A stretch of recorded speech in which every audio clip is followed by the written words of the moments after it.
chapter 9 about the monetary policy.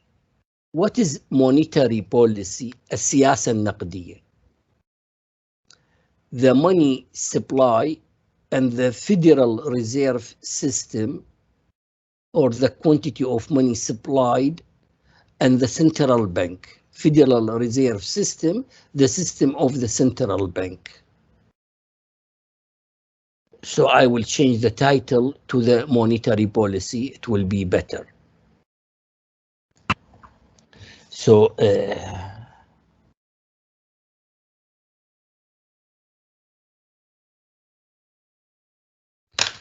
okay.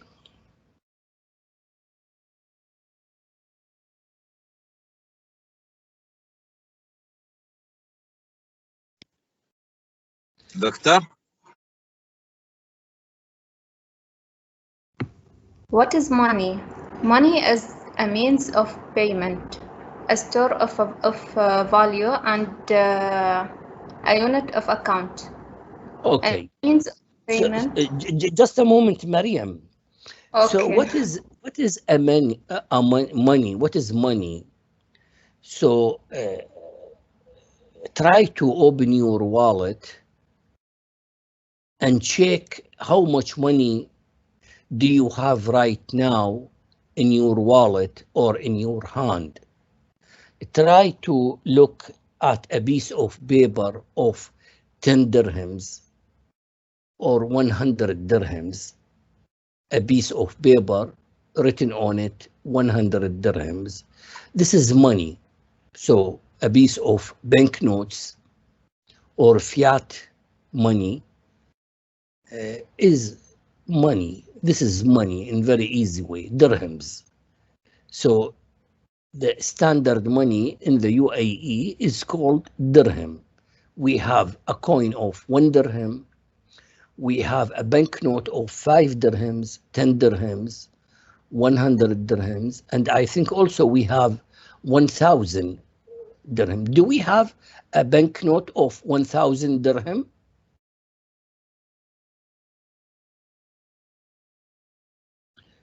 I'm asking you whether we have a banknote of 1,000 dirham? No, doctor. Yes or no?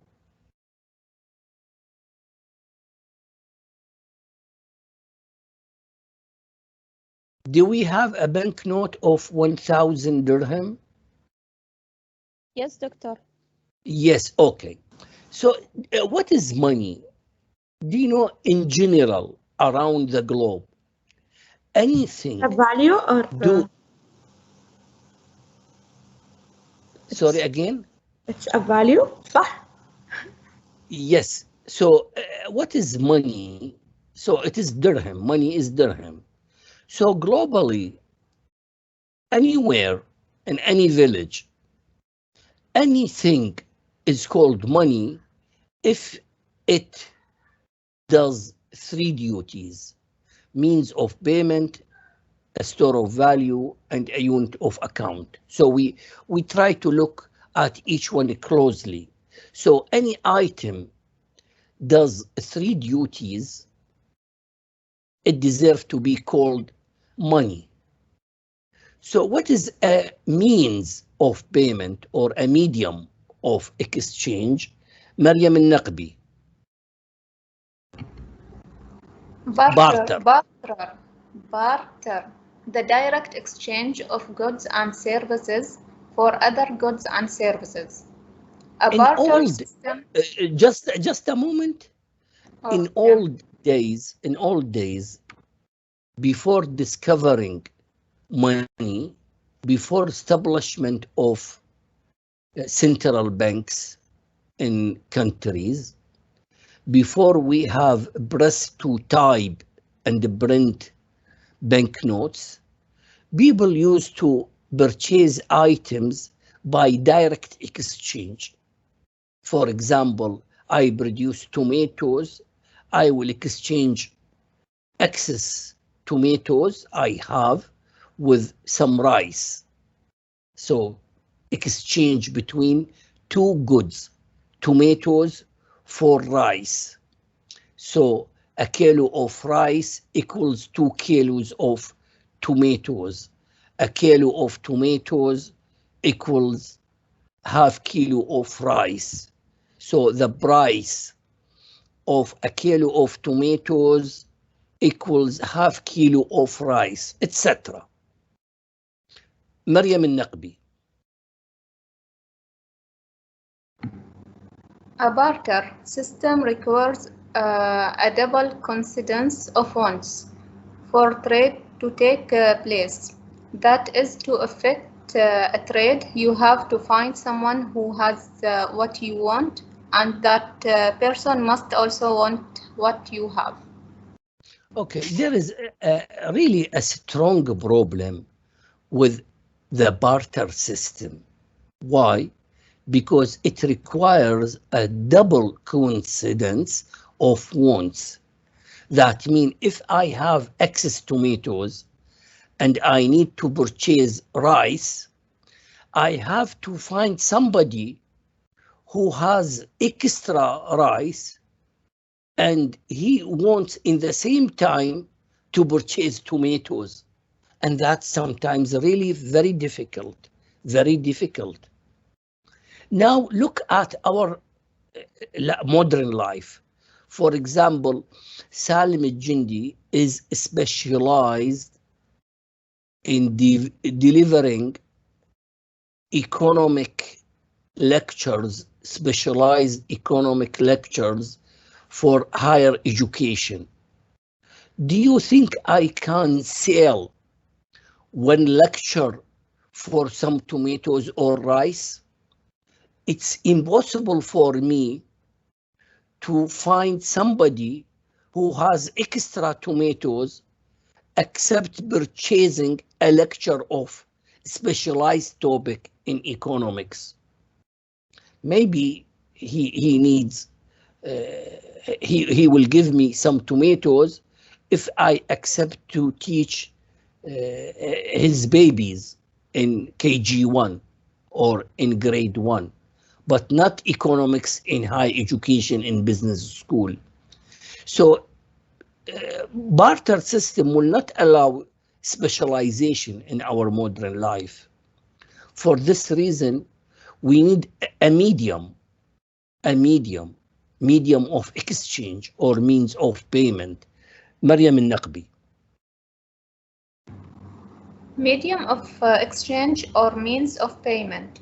What sellers generally accept and buyers generally use to pay for goods and services. Okay, so now the dirham, one of the most important functions of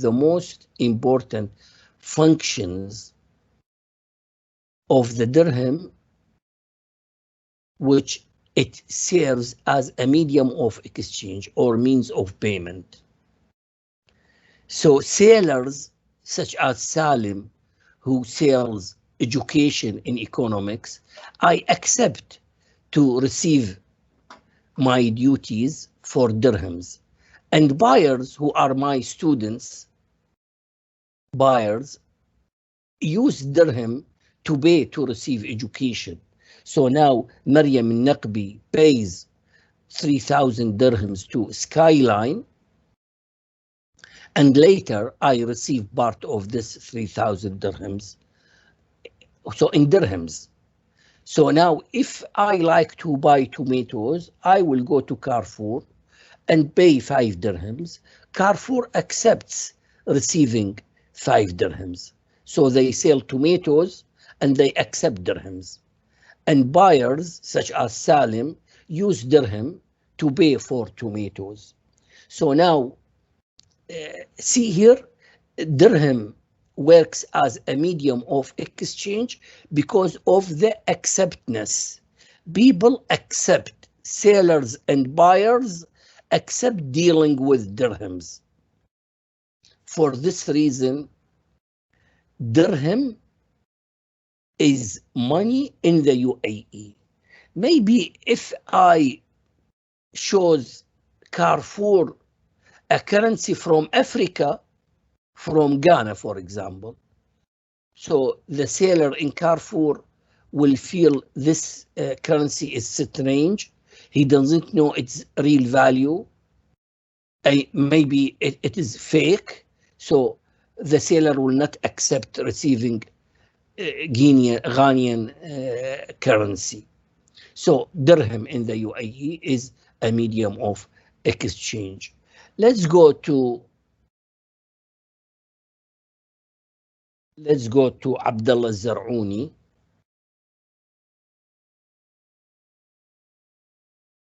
Abdullah Zar'uni.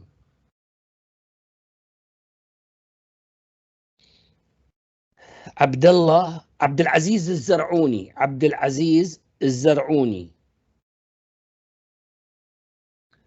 It's difficult. عبد العزيز الزرعوني. Read this for me.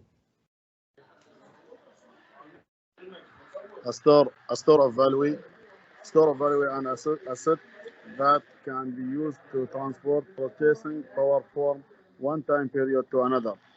Okay, so now see here, a store of value. For example, my salary is 10,000 dirhams, and I spend 8,000, and I can save 2,000. I can save 2,000. I can put it aside in my home, or I can open an account in the bank and put 2,000 dirhams. After a couple of months, after a couple of years, I can use these dirhams to purchase furniture. So see here, dirhams works as a store of value. I saved dirhams today for use it in next year, because it can store the value. It can store the purchasing power for next year. If I feel the dirhams will be destroyed, the purchasing power will sharply decline, so I will not trust dirham. But nowadays, I trust the value of dirham. It can store purchasing power. Abdul Aziz al-Zar'uni, liquidity.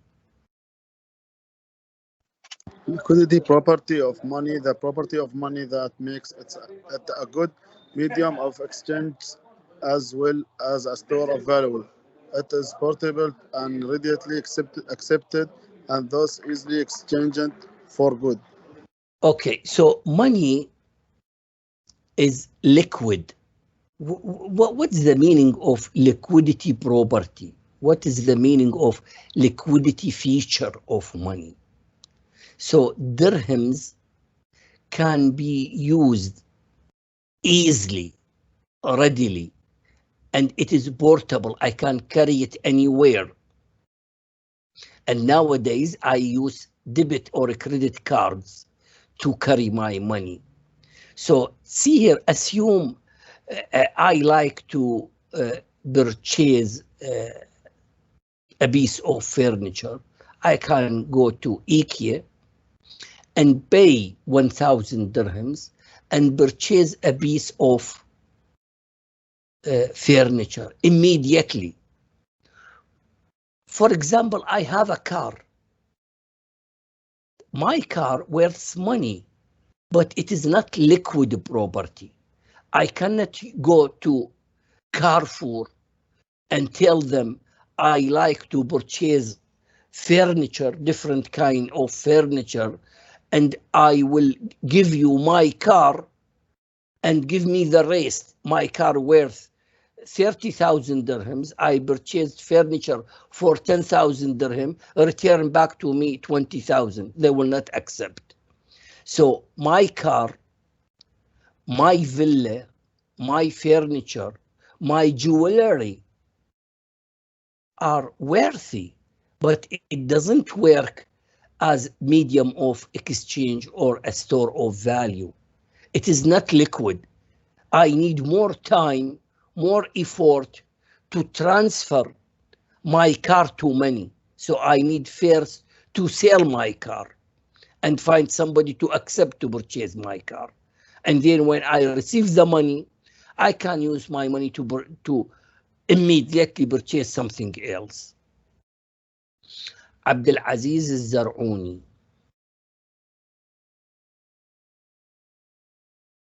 Abdulaziz al-Zar'uni. Go ahead, complete. The main disadvantage of money as a store of value is that the value of money falls when the prices of goods and services rise. Okay, there is a problem with dirham, with dollar, with most of currencies around the globe. Since there is a continuous increase in prices of goods and services, which is called inflation. What is inflation? An increase in prices of goods and services. When prices of goods and services increase, the purchasing power of money will decrease.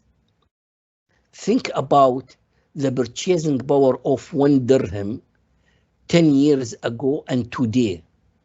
1 dirham can purchase more goods than today because the prices increase. So do you know 20 years ago, the price per packet of cigarettes was around 2 dirhams. And the current price is 20 dirhams. So just this is maybe a strange example. You can put in your mind, it is not very safe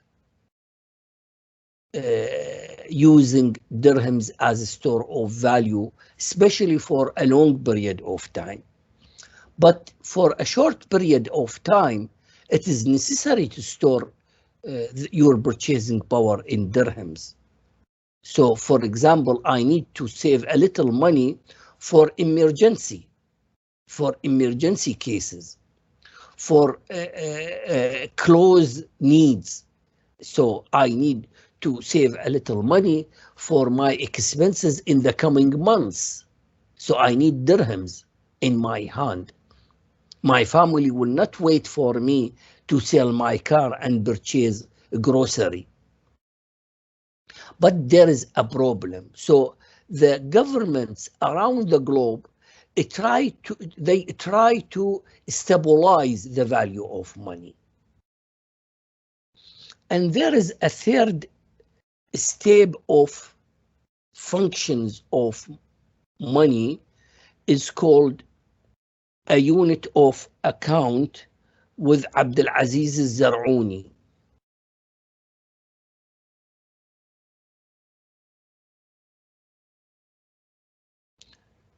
Abdulaziz al-Zar'uni. Abdulaziz. نعم دكتور. Go ahead. A unit of account, a standard unit that provides a consistent way of quoting price. So see here, the dirham is a standardized unit to quote prices or to record prices for different items. So services of Salim Al-Jundi for 1 month in Skyline University worth 30,000 dirhams. I got a loan from First Abu Dhabi Bank worth of 50,000 dirhams. I already returned 40,000 and I have to repay again 10,000 dirhams.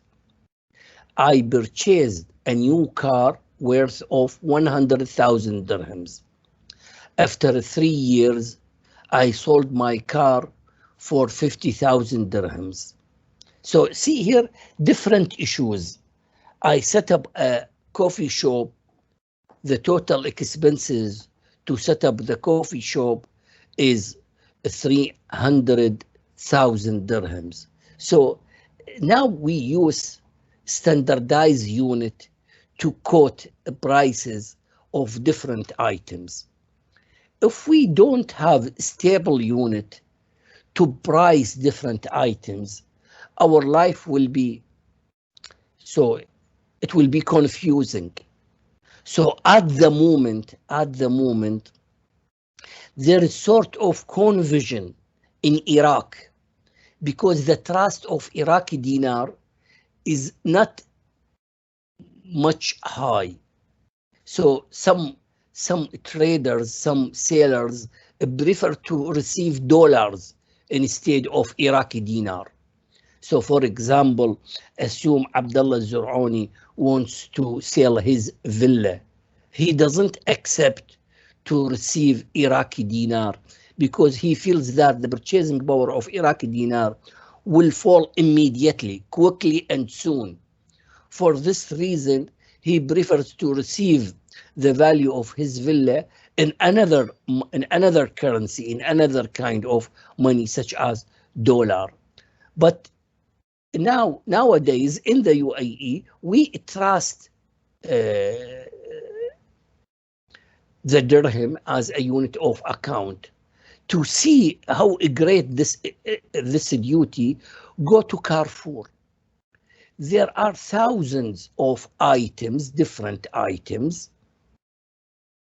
from basic food to cosmetics to toys, children toys. All of these 1,000 items are priced in dirhams, from 50 fils to, let's say, 10,000 dirhams. So I guess now you can see.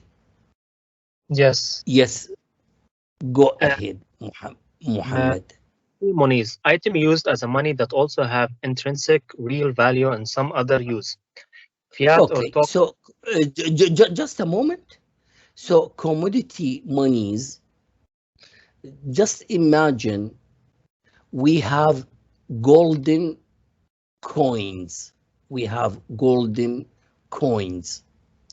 So there is a real value of golden coins. It works as a jewelry. It saves its value because it is gold. And I can use these coins to produce jewelry. So this is commodity money. And also in barter system, we use, for example, rice. So rice, we can cook it and eat it, and we can use it as money. So I can use rice. So in some countries, before using the banknotes, so let's say in our village, people accept rice as commodity money. So everybody accept rice, because why they accept rice as money? Because first they can use rice to purchase something else, and they can use it as a food. So for this reason, it serves as commodity money. But nowadays, there is no commodity monies in the globe. There is fiat or token money, which is such as 10 dirhams. So 10 dirhams is called fiat money or paper money. Muhammad Yahya. Fiat or token money, item designated as money that intrinsically worthless. Okay, so intrinsically, or there really, there is no value in 10 dirhams. It is just a piece of paper with some ink on it.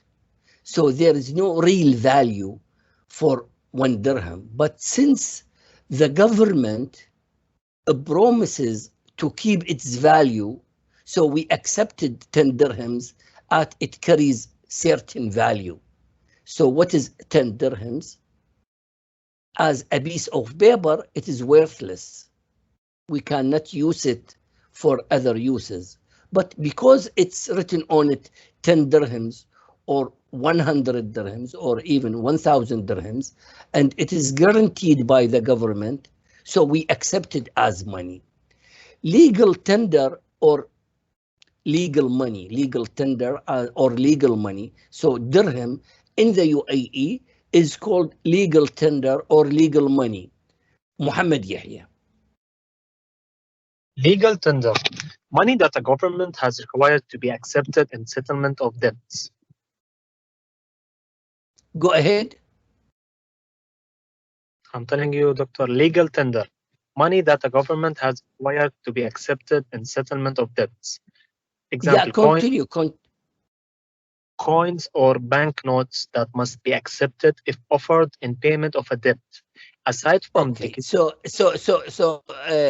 coins such as 1 dirham, 50 fils, 25 fils, banknotes such as 10 dirhams, 100 dirhams. So why it is legal? I think, unfortunately, my wallet is far away from me, but I think, let me just check if there is a signature on.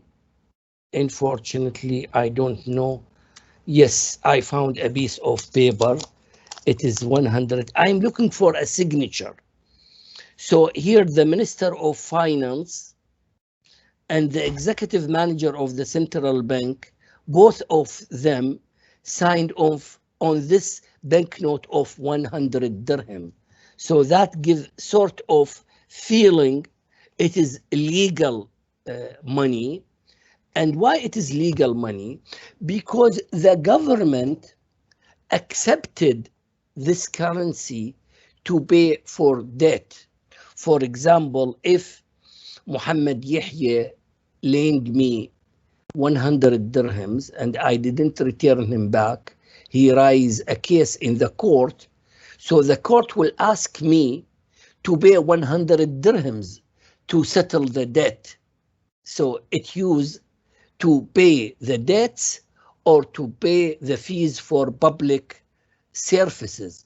So if I want to renew the license of my car, the police, the traffic police will accept receiving their services in dirhams. So in any conflicts, we can solve it using dirham. Muhammad Yahya. Aside from declaring its currency legal tender, the government usually does one other thing to ensure that paper money will be accepted. It promises the public that it will not print paper money so fast that it loses its value. Okay, so see here, the government, it tries to help us to trust the dirham. So they promise they will keep its value stable. They cannot ensure 100% guarantee its value will be fixed, because in the end, the value or the purchasing power of each dirham is affected by the economic level, or the economic activity fluctuations. So it's affected by the change in the prices of goods and services. So the performance of the economy will affect the level, the purchasing power or the value of the dirham. But the government of the UAE did all necessary things to ensure stability for dirhams. At least they will not print more paper, more money, so the purchasing power of dirham will decrease. Muhammad Yahya. Currency depreciation, the decrease in the value of money that occurs when its supply is increased rapidly. Okay, so for example, just an example, in Syria, Lebanon, in Iran, right now, there is currency debasement or depreciation or a decrease in the value of their currencies because maybe of the war, of civil crisis, of some economic crisis. the government prints more money, and the prices of goods and services increased more rapidly, so the purchasing power of their currency fall down. So this is a challenge because people will not trust the currency. That will affect the first thing, that will affect negatively the performance of the whole economy. Because to perform well as a whole economy, you need a stable currency, stable unit to use it for transactions. But if you don't have such a stable currency, it will affect negatively the economy.